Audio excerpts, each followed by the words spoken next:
ये आकाशवाणी का लखनऊ केंद्र है। प्रस्तुत है माननीय प्रधानमंत्री श्री नरेंद्र मोदी के 2 दिवसीय वाराणसी आगमन के दूसरे दिन आज दिनांक 14 दिसंबर 2021 को आयोजित कार्यक्रमों पर आधारित रेडियो रिपोर्ट।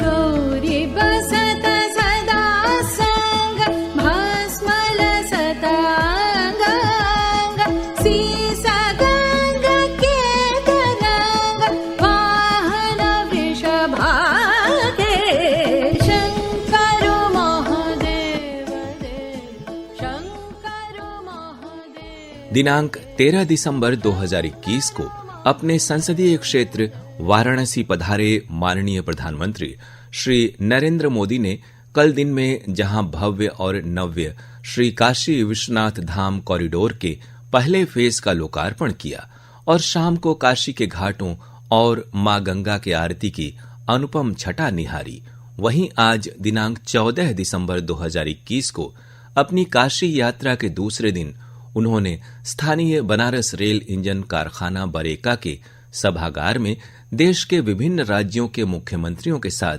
गुड गवर्नेंस यानी सुशासन पर बैठक की और अपराह्न काल उमराहा स्थित स्वरवेद महामंदिर के वार्षिकोत्सव में शामिल हुए।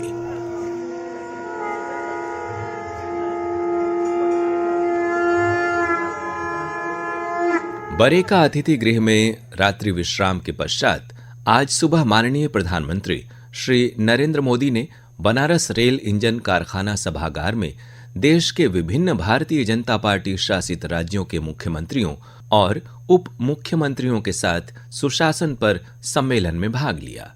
इस महत्वपूर्ण सम्मेलन में असम, अरुणाचल प्रदेश, गोवा, गुजरात, हरियाणा, हिमाचल प्रदेश, कर्नाटक, मध्य प्रदेश, मणिपुर, त्रिपुरा, उत्तर प्रदेश और उत्तराखंड के मुख्यमंत्री और बिहार और नागालैंड के उप मुख्यमंत्री भी मौजूद थे।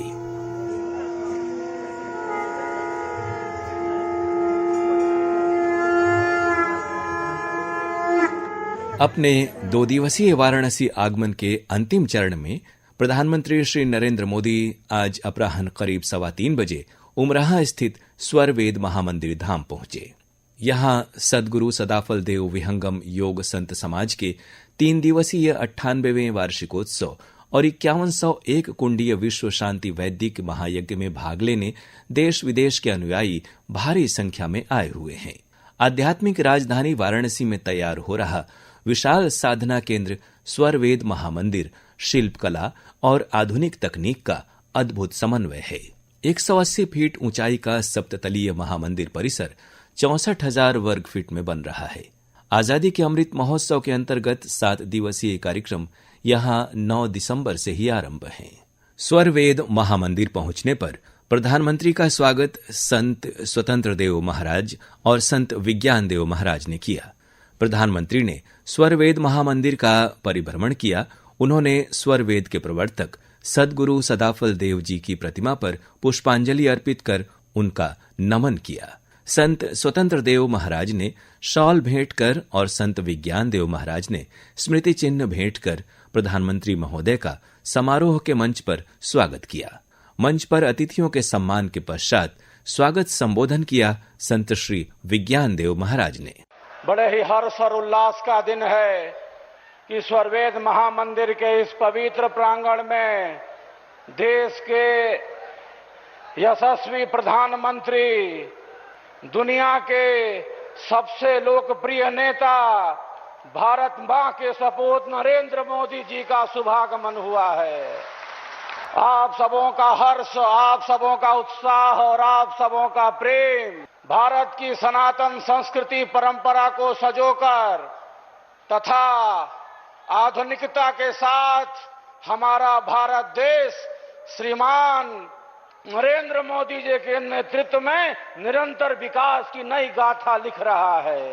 संपूर्ण विहंगम योग संत समाज की ओर से देश विदेश में फैले लाखों लाख विहंगम योग संत समाज के साधक साधिकाओं की तरफ से मैं हृदय से आज प्रधानमंत्री नरेंद्र मोदी जी का स्वागत एवं अभिनंदन करता हूं।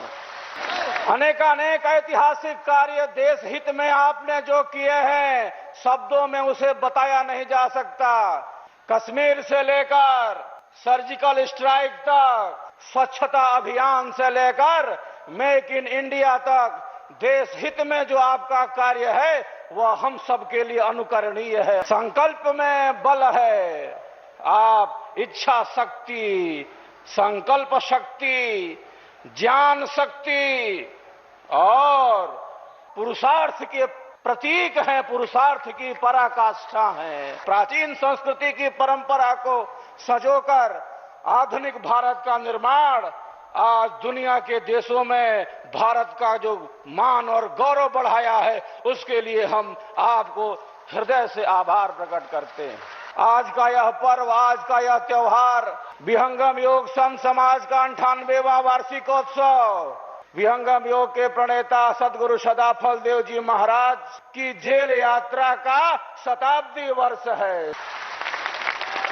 आजादी का अमृत महोत्सव चल रहा है और आजादी के इस अमृत महोत्सव में, इस उमंग, उत्साह, उल्लास के वातावरण में आज हम सब यहाँ उपस्थित हैं। समारोह को संबोधित करते हुए संत श्री स्वतंत्र देव महाराज ने कहा कि आज का ये दिन विहंगम योग संस्थान के लिए ऐतिहासिक है।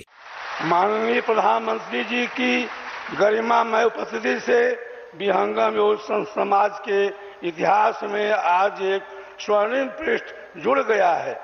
भारत की गौरव गरिमा को देश विदेश में महिमा मंडित करने वाले शिखर पुरुष के रूप में आपने जो प्रतिष्ठा अर्जित की है, उससे समस्त देशवासियों का मस्तक ऊंचा हुआ है।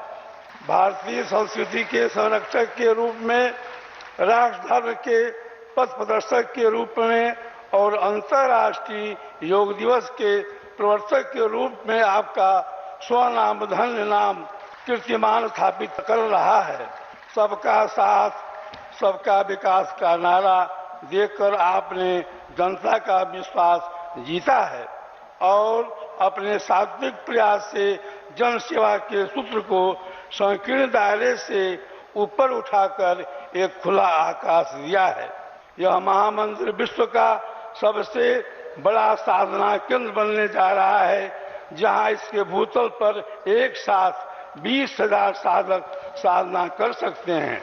उत्तर प्रदेश के माननीय मुख्यमंत्री श्री योगी आदित्यनाथ ने समारोह में अपने विचार व्यक्त करते हुए कहा कि आजादी का अमृत महोत्सव भारतीय संस्कृति और परंपरा को विश्व फलक पर गौरवान्वित करने का एक स्वर्णिम अवसर है।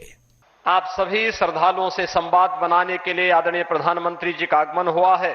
मैं इस अवसर पर आदरणीय प्रधानमंत्री जी का हृदय से स्वागत करता हूं, अभिनंदन करता हूं। यह देश अपनी आजादी के उन दीवानों के प्रति जिन्होंने भारत की स्वाधीनता के लिए अपना सर्वस्व न्यौछावर कर दिया था, कृतज्ञता ज्ञापित करने के लिए इस अमृत महोत्सव आयोजन के अवसर पर कोई संकल्प ले सके। पूरे देश के अंदर अनेक कार्यक्रम चल रहे हैं। आदरणीय प्रधानमंत्री जी के मार्गदर्शन और प्रेरणा से पूरे देश के अंदर चल रहे कार्यक्रम न केवल उस त्याग और बलिदान से एक नई प्रेरणा प्राप्त करके एक नए संकल्प के साथ आगे बढ़ने के लिए हम सबको प्रेरित करती है, बल्कि भारतीय संस्कृति और परंपरा को कैसे वैश्विक स्तर पर हमें पहुंचाना है, इसके लिए स्वरवेद महामंदिर का आज का एक कार्यक्रम इसलिए महत्वपूर्ण है क्योंकि हम सब जानते हैं कि स्वरवेद प्राणों की विद्या है, प्राणायाम उसका एक भाग है और योग भी अपने आप में संपूर्ण विज्ञान है। योग को वैश्विक मान्यता 21 जून की तिथि को हम सब मनाते हैं। यह भी वैश्विक मान्यता मिली है प्रधानमंत्री मोदी जी के कारण और वैश्विक मंच पर भारत की परंपरा और भारत की संस्कृति और भारत की सभ्यता को जो मान्यता आज प्राप्त हुई है, उस पर हर भारतवासी गौरवान्वित है। आज यहां पर सदगुरु स्वामी सदाफल देव जी महाराज की इस पावन भूमि पर आदरणीय प्रधानमंत्री जी का वार्षिक उत्सव कार्यक्रम के अवसर पर आगमन हुआ है। मैं आप सभी श्रद्धालुजनों की ओर से, प्रदेशवासियों की ओर से आदरणीय प्रधानमंत्री जी का एक बार फिर से हृदय से स्वागत और अभिनंदन करता हूं। प्रधानमंत्री श्री नरेंद्र मोदी ने आयोजन में अपने उद्बोधन का आरंभ हर हर महादेव के उद्घोष और सद्गुरु महाराज के नमन से किया। हर हर महादेव। श्री सद्गुरु चरण कमलेभ्यो नमः। काशी की ऊर्जा अक्षुण तो है ही, ये नीत नया विस्तार भी लेती रहती है। कल काशी ने भव्य विश्वनाथ धाम महादेव के चरणों में अर्पित किया और आज विहंगम योग संस्थान का ये अद्भुत आयोजन हो रहा है। इस दैवीय भूमि पर ईश्वर अपनी अनेक इच्छाओं की पूर्ति के लिए संतों को ही निमित्त बनाता है। आप जब संतों की साधना पुण्य फल को प्राप्त करती है तो सुखद संयोग भी बनते ही चले जाते हैं।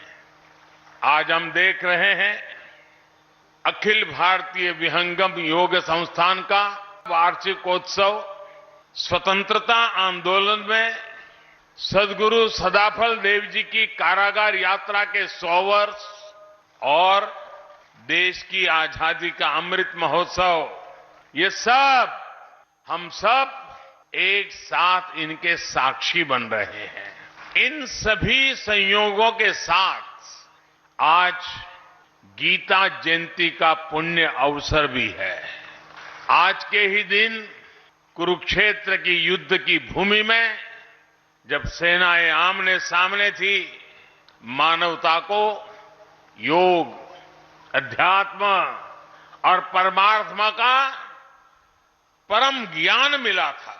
मैं इस अवसर पर भगवान श्री कृष्ण के चरणों में नमन करते हुए आप सभी को और सभी देशवासियों को गीता जयंती की हार्दिक बधाई देता हूं। सदगुरु सदाफल देव जी ने समाज के जागरण के लिए विहंगम योग को जन जन तक पहुंचाने के लिए यज्ञ किया था।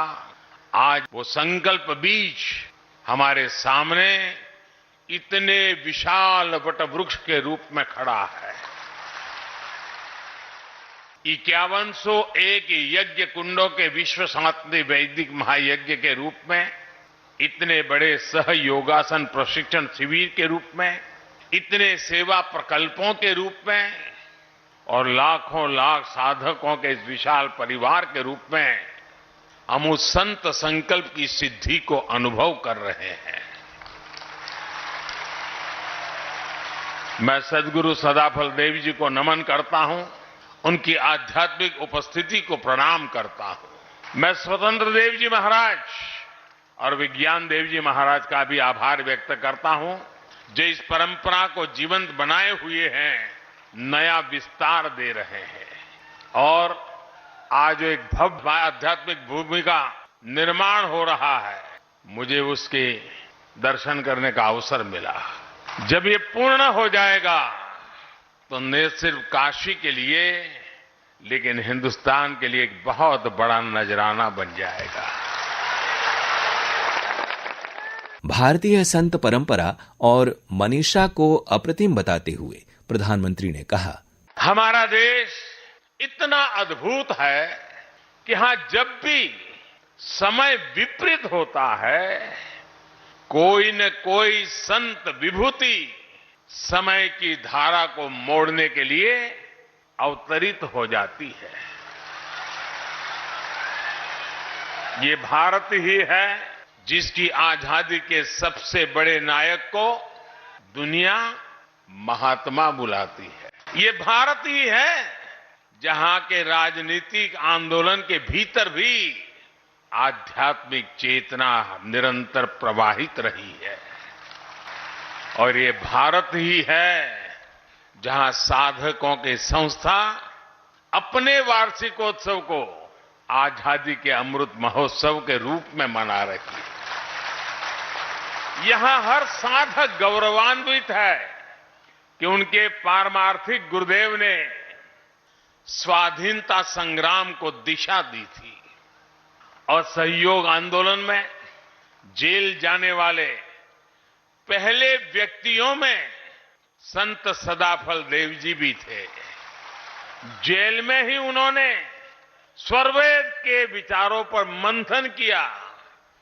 जेल से रिहा होने के बाद उसे मूर्त स्वरूप दिया। साथियों, सैकड़ों साल के इतिहास में हमारे स्वाधीनता संग्राम के कितने ही ऐसे पहलू रहे हैं जिन्होंने देश को एकता के सूत्र में बांधे रखा। ऐसे कितने ही संत थे जो आध्यात्मिक तप छोड़कर आजादी के लिए जुटे। हमारे स्वाधीनता संग्राम की ये आध्यात्मिक धारा इतिहास में वैसे दर्ज नहीं की गई जैसे की जानी चाहिए थी। आज जब हम आजादी का अमृत महोत्सव मना रहे हैं, देश आजादी की लड़ाई में अपने गुरुओं, संतों और तपस्वियों के योगदान को स्मरण कर रहा है, नई पीढ़ी को उनके योगदान से परिचित करा रहा है। मुझे खुशी है कि विहंगम योग संस्थान भी इसमें सक्रिय भूमिका निभा रहा है। भविष्य के भारत को सुदृढ़ करने के लिए अपनी परंपराओं, अपने ज्ञान दर्शन का विस्तार आज समय की मांग है। इस सिद्धि के लिए काशी जैसे हमारे आध्यात्मिक और सांस्कृतिक केंद्र एक प्रभावी माध्यम बन सकते हैं। हमारी सभ्यता के ये प्राचीन शहर पूरे विश्व को दिशा दिखा सकते हैं। बनारस जैसे शहरों ने मुश्किल से मुश्किल समय में भी भारत की पहचान के, कला के, उद्यमिता के बीजों को सहेज कर रखा है। जहां बीज होता है, वृक्ष वहीं से विस्तार लेना शुरू करता है। वाराणसी में क्रियान्वित विकास योजनाओं की चर्चा करते हुए माननीय प्रधानमंत्री श्री नरेंद्र मोदी ने कहा कि आज हर जगह काशी की महिमा के अनुरूप आभा बढ़ रही है। आप काशी में अपनी श्रद्धा, अपना विश्वास, अपनी ऊर्जा और अपने साथ असीम संभावनाएं कितना कुछ लेकर आए हैं। आप काशी से जब जाएंगे तो नए विचार, नए संकल्प, यहां का आशीर्वाद, यहां के अनुभव कितना कुछ लेकर जाएंगे। लेकिन वो दिन भी याद करिए जब आप यहां आते थे तो क्या स्थिति थी। जो स्थान इतना पवित्र हो उसकी बदहाली लोगों को निराश करती थी। लेकिन आज ये परिस्थिति बदल रही है। आज जब देश विदेश से लोग आते हैं तो एयरपोर्ट से निकलते ही उन्हें सब बदला बदला लगता है। एयरपोर्ट से सीधे शहर तक आने में अब उतनी देर नहीं लगती। रिंग रोड का काम भी काशी ने रिकॉर्ड समय में पूरा किया है। बड़े वाहन और बाहर की गाड़ियां और बाहर ही निकल जाती है। बनारस आने वाली काफी सड़कें भी अब चौड़ी हो गई है। जो लोग सड़क के रास्ते बनारस आते हैं वो अब सुविधा से कितना फर्क पड़ा है ये अच्छी तरह से समझते हैं। यहां आने के बाद आप चाहे बाबा विश्वनाथ के दर्शन करने जाएं या मां गंगा के घाटों पर जाएं, हर जगह काशी की महिमा के अनुरूप ही आभा बढ़ रही है।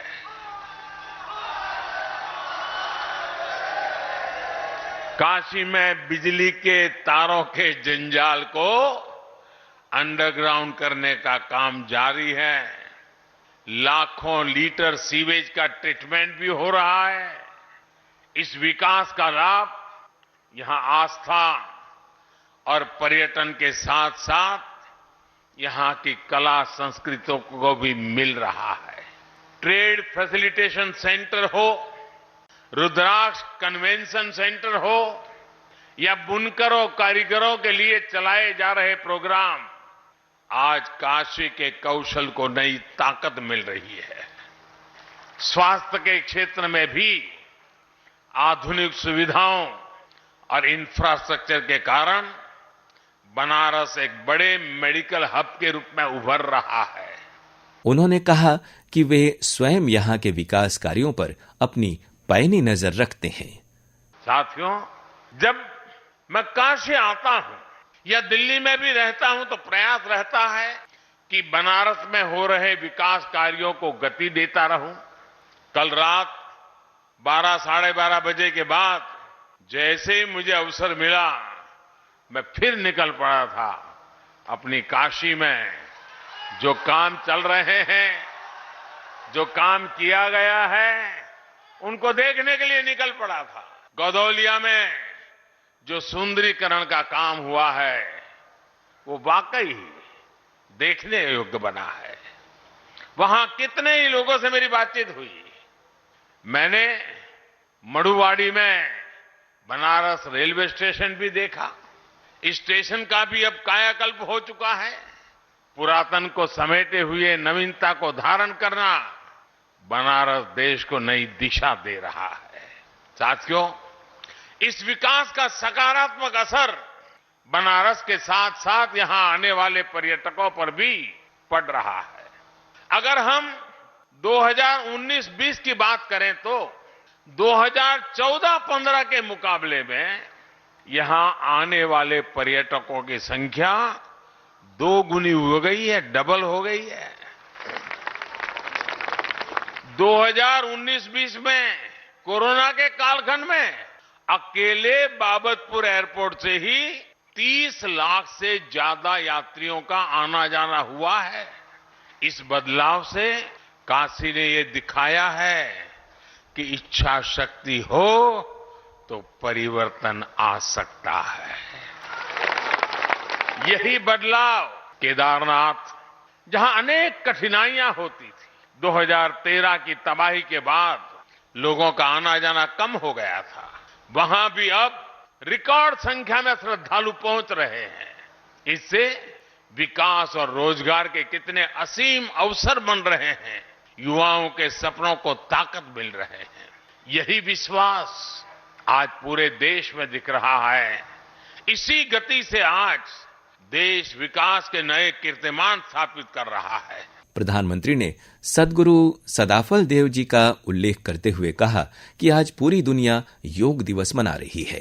साथियों, सद्गुरु सदाफल जी ने कहा है, दया करे सब जीव पर, नीच ऊंच नहीं जान, देखे अंतर आत्मा, त्याग देह अभिमान।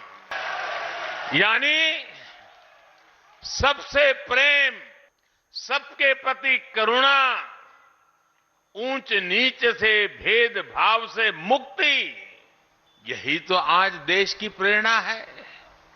आज देश का मंत्र है सबका साथ, सबका विकास, सबका विश्वास। मैं मेरा के स्वार्थ से ऊपर उठकर आज देश सबका प्रयास के संकल्प से आगे बढ़ रहा है। साथियों, गुरुदेव ने विहंगम योग का मार्ग भी दिया था। उनका सपना था कि योग जन जन तक पहुंचे और भारत की योग शक्ति पूरे विश्व में स्थापित हो। आज जब हम पूरी दुनिया को योग दिवस मनाते हुए, योग का अनुसरण करते हुए देखते हैं तो हमें लगता है कि सद्गुरु का आशीर्वाद फलीभूत हो रहा है। 16 दिसंबर को होने वाले जीरो बजट फार्मिंग पर वृहद आयोजन में सभी से सहभागिता की प्रधानमंत्री ने अपील की। आज दुनिया स्वास्थ्य को लेकर सजग हो रही है। केमिकल्स को छोड़कर ऑर्गेनिक फार्मिंग की तरफ विश्व लौट रहा है। हमारे यहां गोबर कभी ऑर्गेनिक फार्मिंग का बड़ा आधार होता था, हमारी ऊर्जा जरूरतों को भी पूरी करता था। आज देश गोबर्धन योजना के जरिए बायोफ्यूल को बढ़ावा दे रहा है, ऑर्गेनिक फार्मिंग को बढ़ावा दे रहा है और इन सब से एक तरह से पर्यावरण की रक्षा भी हो रही है। आज से 2 दिन बाद 16 तारीख को जीरो बजट नेचुरल फार्मिंग, इस पर एक बड़ा राष्ट्रीय कार्यक्रम भी होने जा रहा है। इसमें पूरे देश से किसान जुड़ेंगे। मैं चाहूंगा कि आप सभी भी 16 दिसंबर को प्राकृतिक खेती के बारे में ज्यादा से ज्यादा जानकारी प्राप्त करें और बाद में किसानों को घर घर जाके बताएं। एक ऐसा मिशन है जिसे जन आंदोलन बनना चाहिए और इसमें आप सभी अहम भूमिका निभा सकते हैं। साथियों, आजादी के अमृत महोत्सव में देश अनेक संकल्पों पर काम कर रहा है। विहंगम योग संस्थान सद्गुरु सदाफल देव जी के निर्देशों का पालन करते हुए लंबे समय से समाज कल्याण के कितने ही अभियान चला रहा है। आज से 2 साल बाद आप सभी साधक यहां 100वें अधिवेशन के लिए एकत्रित होंगे। 2 साल का ये बहुत उत्तम समय है। इसे ध्यान में रखकर मैं आज आप सभी से कुछ संकल्प लेने का आग्रह करना चाहता हूं। ये संकल्प ऐसे होने चाहिए जिसमें सद्गुरु के संकल्पों की सिद्धि हो और जिसमें देश के मनोरथ भी शामिल हो।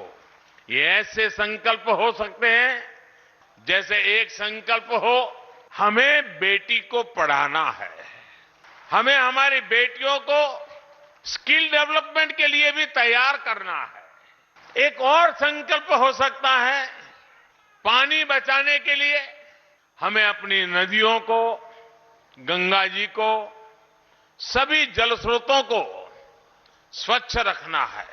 देश आज प्राकृतिक खेती पर बल दे रहा है। इसके लिए लाखों लाख किसान भाई बहनों को प्रेरित करने में भी आप सब बहुत बड़ी मदद कर सकते हैं। किसी भी सार्वजनिक जगह पर गंदगी न फैले, ये ध्यान रखना है। मुझे विश्वास है इस पवित्र अवसर पर ये संकल्प जरूर पूरे होंगे और नए भारत के सपनों को पूरा करने में सहयोग देंगे। हर हर महादेव। इस अवसर पर प्रदेश की माननीय राज्यपाल श्रीमती आनंदीबेन पटेल, केंद्रीय भारी उद्योग मंत्री डॉक्टर महेंद्र नाथ पांडेय और प्रदेश के कैबिनेट मंत्री श्री अनिल राजभर भी मंच पर उपस्थित थे।